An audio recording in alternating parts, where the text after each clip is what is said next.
नमस्कार। देश परदेश में आपका स्वागत है। सतीश झा। आजकल सबसे बड़ी बात है जो चर्चा में है वो है कांग्रेस के अध्यक्ष के चुनाव की। बहुत बरस बाद, दशकों बाद ये चुनाव होने वाला है। सीताराम केसरी करीब शायद 95 से 98 तक थे कांग्रेस के प्रेसिडेंट। वो आखिरी नॉन गांधी प्रेसिडेंट थे।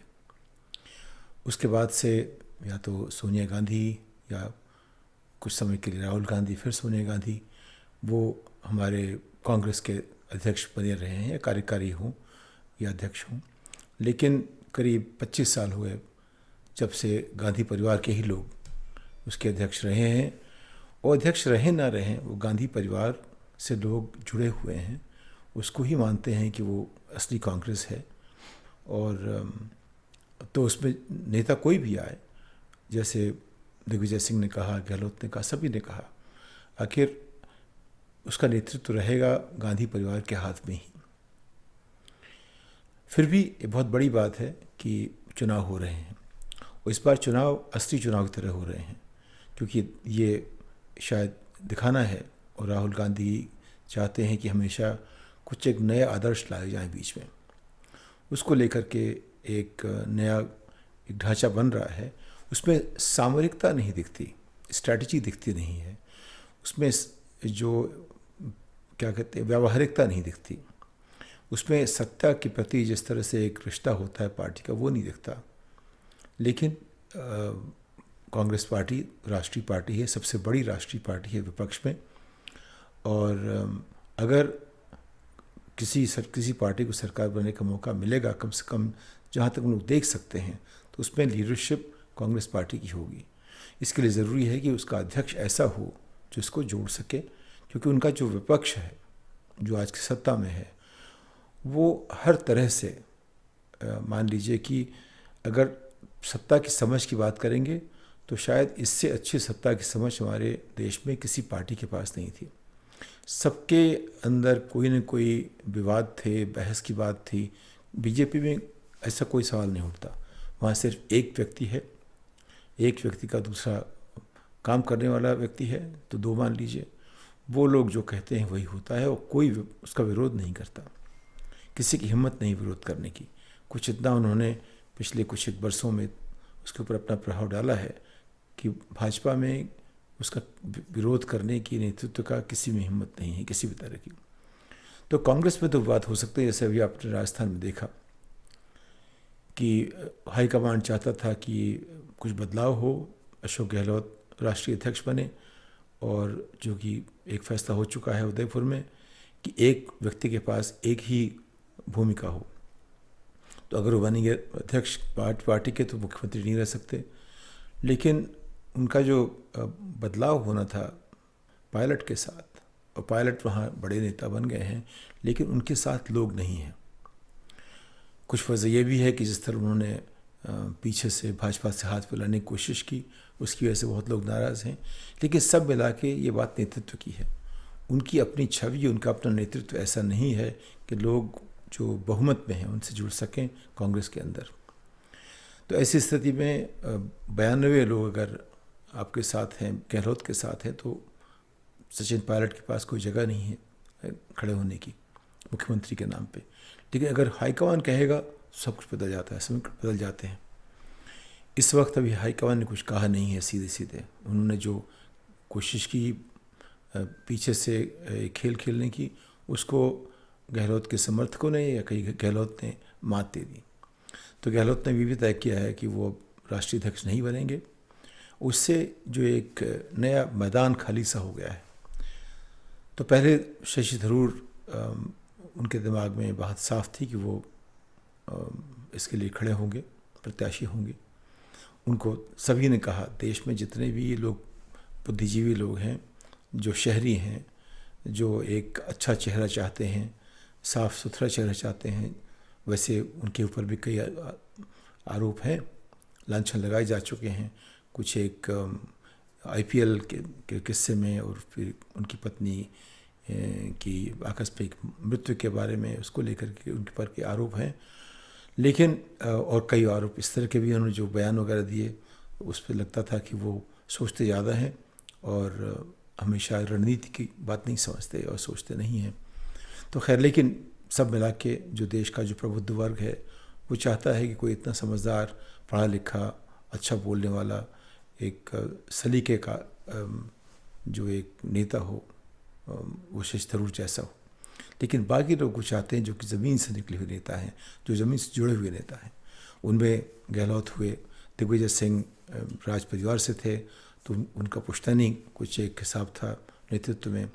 अब और लोग भी आ रहे हैं, कभी बात होती है पवन बंसल की, जिनमें मुझे लगता नहीं कि राजनीतिक नेतृत्व की कम से कम उनका जो ट्रैक रिकॉर्ड है वो नहीं दिखता हमें।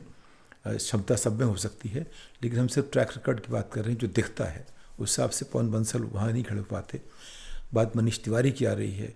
मनीष तिवारी पहले यूथ कांग्रेस के प्रेसिडेंट रह चुके हैं, उनमें काफ़ी दम भी है, लेकिन क्या उस स्तर पर पहुंच चुके हैं कि वो उसके अध्यक्ष बन सके, उस पर शक होगा।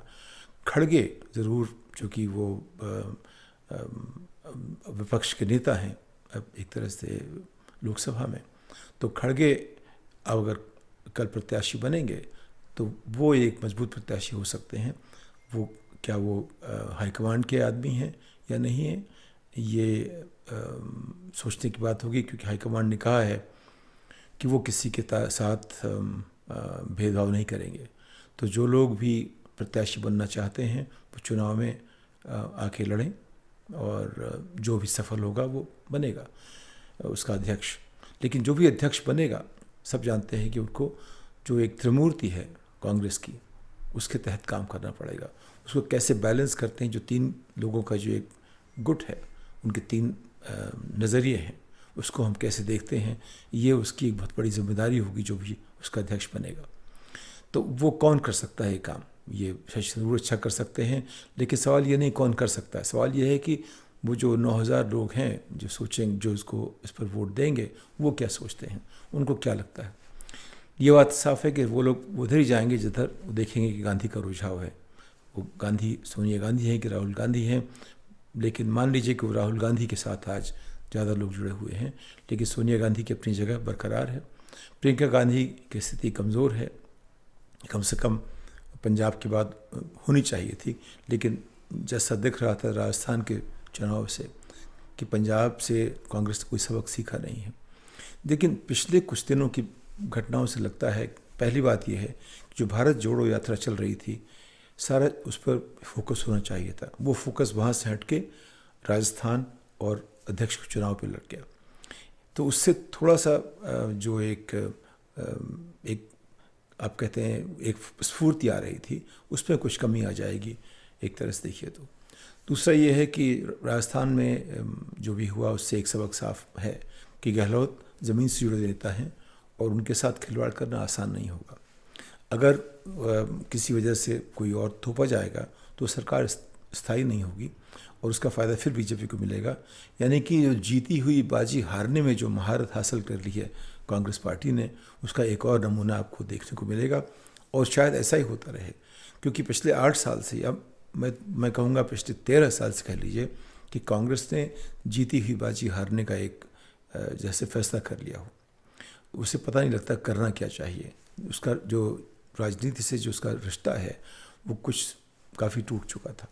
या मान लीजिए जानबूझ के उन्होंने ऐसा किया है कि वो चाहते ही नहीं कि राजनीति जैसी होती थी वैसी हो, वो चाहते हैं कि एक नई तरह की राजनीति हो। उसके लिए उनके पास उतनी ताकत है कि नहीं है, लोग उतना चाहते हैं कि नहीं है, इसका अंदाज़ किसी को नहीं है, उनको भी नहीं है। लेकिन आज की तारीख में लोग चाहते हैं कि एक अच्छा बड़ा विपक्ष तैयार हो। जब से नीतीश ने कहा है कि, और लालू ने भी शुरू किया है कहना कि वो सोनिया गांधी को अपना बड़ा नेता मानते हैं, उनके साथ काम करना चाहते हैं, उससे एक नई हवा सी चल रही है।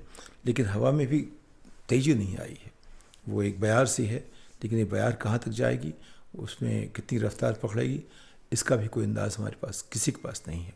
लोग अटकलें लगा रहे हैं लेकिन उसका अंदाज़ किसी को नहीं है। तो कांग्रेस का अध्यक्ष कैसा होना चाहिए, सवाल तो ये है।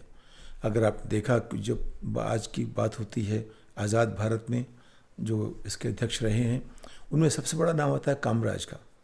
कामराज पढ़े लिखे बहुत कम थे, तमिलनाडु के थे, लेकिन उनकी नीतियाँ, उनकी समझ, राजनीति की पकड़, वो उसकी एक अपनी छवि बन गई थी।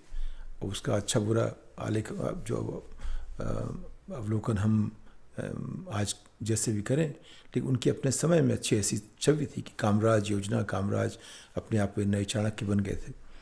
उसके बाद इंदिरा गांधी जिस तरह से उन्होंने चलाई कांग्रेस, वो भी अपने आप में एक नेतृत्व की एक मिसाल सी थी। जिस तरह से उन्होंने कांग्रेस तोड़ी, कैसे उन्होंने सिंडिकेट को हराया, किस तरह से उन्होंने संगठन कांग्रेस को ख़त्म कर दिया और सिर्फ इंदिरा कांग्रेस जो इंटरनेशनल कांग्रेस बन गई। तो इंदिरा गांधी के नेतृत्व पे किसी को कोई शक नहीं है। उसके बाद जो लोग आए वो लोग समय अपना काट रहे थे। नरसिम्हा राव ने जो काम किया प्रधानमंत्री के तौर पे, वो अपने आप में ऐतिहासिक काम था। जिस तरह उन्होंने देश की दिशा बदल दी, वो और कोई प्रधानमंत्री कर नहीं सका। लेकिन कांग्रेस के अध्यक्ष के तौर पे वो कितने सफल हुए, इस पे इतिहासकार जो हैं वो शायद लंबी बहस करेंगे। उसके बाद जो भी हुए हैं, सीताराम केसरी जैसे लोग जो उतने ऊंचे नहीं हो पाए थे। मुझे याद है कि सीताराम केसरी का जब भी चेहरा आता था, उसका मतलब एक कॉमिक होता था, कॉमिक की तरह होता था। उनके सामने उनको देखते ही जैसे लगता था कि कोई एक उत्सुकता इस हिसाब से थी कि अब ये क्या गलत कह देंगे, ऐसा कुछ। तो और जो उसके अलावा कोई बड़ा नेता हुआ नहीं है कांग्रेस का अध्यक्ष, तो कामराज की याद आती है। उस तरह से देखें तो कांग्रेस का नेता ऐसा होना चाहिए जो पार्टी को जोड़ सके, जिसकी प्रतिष्ठा ऐसी हो कि उसके लोग बात मान सकें। आज की तारीख में गांधी परिवार के अलावा ऐसा कोई दिखता नहीं है। मल्लिकार्जुन खड़गे भले चुने हुए नेता हैं और विपक्ष के नेता हैं लोकसभा में, लेकिन क्या उनमें इतनी क्षमता है कि वो राष्ट्र के नेता बन सकते हैं? क्योंकि कांग्रेस का नेता राष्ट्र का नेता बनता था। भाजपा का नेता जो है वो राष्ट्र का नेता नहीं बना, वाजपेयी जी को छोड़ दीजिए उनके अलावा। और अभी भी नरेंद्र भाई पार्टी के नेता बनना नहीं चाहते, वो उससे बहुत बड़ा बनना चाहते हैं। वो प्रधानमंत्री और पार्टी के नेता उन सबसे बहुत ऊंचा बनना चाहते हैं। लेकिन कांग्रेस पार्टी में जो बनता था अध्यक्ष, उसकी अपनी एक राष्ट्रीय जो राजनीति में सबसे ऊंची छवि हुआ करती थी। तो वो व्यक्ति कौन सा होगा? थरूर में जो व्यक्तिगत जो उसमें एक बात है, एक करिश्मा है, वो साफ दिखता है। लेकिन क्या वो लोगों से जुड़ सकते हैं? अपनी कॉन्स्टिट्यूंसी में तो अच्छा जुड़ गए, शहर से बिल्कुल जुड़ेंगे, पढ़े लिखे लोगों से जुड़ेंगे, लेकिन क्या जो देश के जो अनपढ़ लोग हैं, जो 93% लोग हैं, कम पढ़े लिखे लोग हैं, क्या उनसे जुड़ पाएंगे वो? तो वो एक सवाल खड़ा होता है। तो वो किसके पद चिन्हों पर चलेंगे, या लोग उनको कैसे देखेंगे कि ये किस तरह के नेता हैं? तो वो अभी नेहरूवादी हैं, लेकिन क्या नेहरू के कदम पे, उनके रास्ते पर चल पाएंगे, ये बात आगे देखी जाएगी। लेकिन जो और लोग हैं, जो दिग्विजय सिंह हैं, ये बड़े नेता रहे हैं और उनको काफ़ी 3 बार वो मुख्यमंत्री रहे। और गहलोत भी, लेकिन गहलोत ने तो अपना नाम वापस ले लिया है। लेकिन जो लोग आ रहे हैं उनमें लगता है शायद खड़गे आगे निकल जाएंगे। मुझे लगता है नंबर 2 होगा, दिग्विजय सिंह आ सकते हैं अगर आते हैं तो। नंबर 3 होंगे शशि थरूर, ऐसा लगता है अगर हम देखें जो 9,000 लोगों की जो वोटर लिस्ट है उसको देखें तो खैर कल तक मालूम पड़ जाएगा कि कौन लोग इस दौड़ में हैं, कौन कौन प्रत्याशी हैं। और फिर 19 तारीख के पहले अक्टूबर में हमें अंदाज़ लग जाएगा कि कौन उनका अध्यक्ष बनेगा। अध्यक्ष जो भी हो, उसकी भूमिका गांधी परिवार ही तय करेगा। और गांधी परिवार में जो 3 मूर्ति का जो भाव है, उसको लेकर के कोई रणनीति बन नहीं पाती। तो ये जो काम इतना बड़ा भी है और काम ऐसा है कि उसमें कई लोग उत्साहित नहीं हो पाते। जैसे कमलनाथ ने मना कर दिया, उसका सोचने से भी गहलोत ने मना कर दिया, कई लोगों ने मना कर दिया, क्योंकि काम ऐसा है कि अगर आपको मातहती में करना है तो फिर ये काम कैसा। इस बात के साथ आपसे विदा लेता हूँ, अगली पायदान तक नमस्कार।